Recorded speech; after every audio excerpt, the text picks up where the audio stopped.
Okay, so I've asked a question on um, transcending the experience and devotional non-duality as expressed by Hawkins. So my understanding of Hawkins, he talks about devotional non-duality in his videos in a different context in several periods. But one of them recently I heard was its devotion to the absolute truth. Which would be devotion to the highest level of enlightenment, um, which would be, and it would be a ferocious commitment to do what one can do to reach that, which is my commitment as well, the highest level of enlightenment as expressed by Hawkins, who's also Course in Miracles teacher and teacher of enlightenment. Now, the highest level of that for me, which I'm working on, is transcending the experiencer. The experiencer is like the animal. I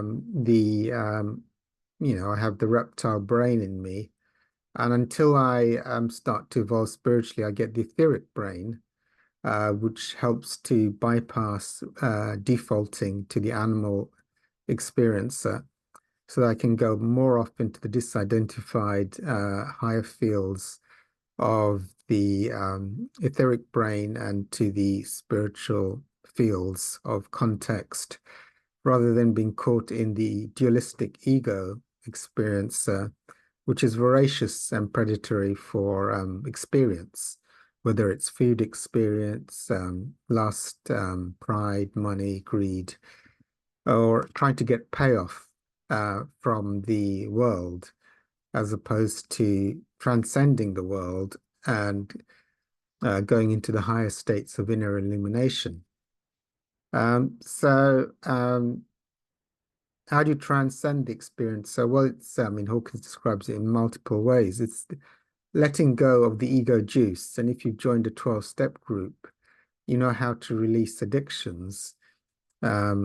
And I've talked about my food addiction and getting, cutting out all mood altering aspects of the food and going through the withdrawal process until I get to neutrality, until food is actually meaningless and uninteresting. And it's like the inner illumination of light is more than enough so that food loses its interest. And so it's no longer a thing that runs me like an animal for greed for that food pleasure, or it could be, there's different ones. There's the gross deadly sins on lust, food, gluttony, pride.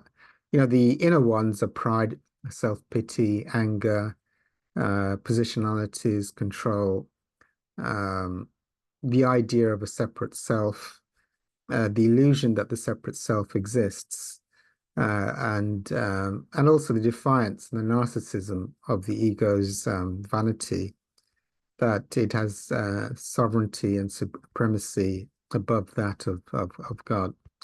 So so it's transcending all those. I think the Course in Miracles, as we've got some newcomers in, the Course in Miracles, some of my two favorite lessons, some of the biggest identifications to transcend at the early stages are that all my thoughts are meaningless, i.e., that there is no ego thought that I have in my head that has any meaning, and therefore I can disregard the idea of identifying with my ego thoughts as totally useless until they cease to exist as a central locus of dualistic and operation, and thereby being run by the experiencer trying to get payoff from the world and one's ego experiencing. And also, I'm not a body, I'm free, for I'm as God created me. So the huge identification with the physicality of the body and what goes on in the body as a huge central focus to keep the ego alive, as a focus of a body, a dualistic positionality with their thoughts.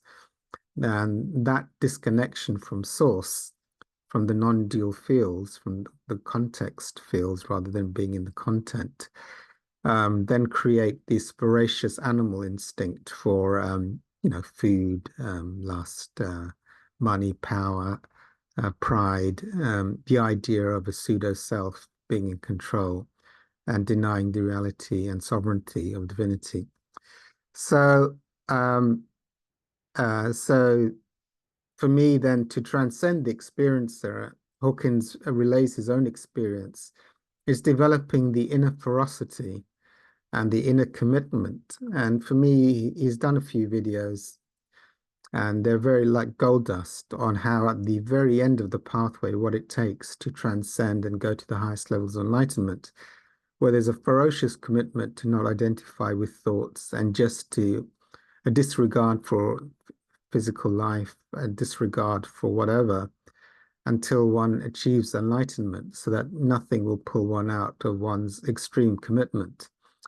And I can also share from my own experience that, yes, if you've had illuminating spiritual experiences, the more you do the work, the Kundalini rising, the tingling in the spine, the bliss, the ecstasy, that love of God, as you release the ego payoffs, then one gets more and more inspired to sacrifice the ego and the experiencer of the ego in faith that the inner fields of illumination are more than worth the sacrifice of the ego payoffs that it gets out of dualistic experiencing. Of course, it gets the experiencer, though. I've sort of said in this, I need to sort of say the ego gets juice out of both the attractions and the aversions. So it gets attraction out of eating donuts, wallowing in vanity and pride, but it also gets attractions out of the negatives, like wallowing in self-pity and resentment and grievance and being a victim. So both the attractions and the aversions of the ego need to be transcended and released to access the higher fields. But at the end of the day, as an advanced student, is developing inner ferocity and inner commitment and one single purposefulness of mind, that inner commitment to sort of go through all the barriers of the ego and the tests. And yeah, I think as well as you get to more sophisticated levels, if you can get a kinesiologist or an advanced teacher, they can't share in groups, but they will go over the more advanced student things of the Luciferic and Satanic temptations and the various setups and energies that will come to derail you as you become a threat to the dominion of illusions in this collective of illusions in this world, as you start to get into the higher fields of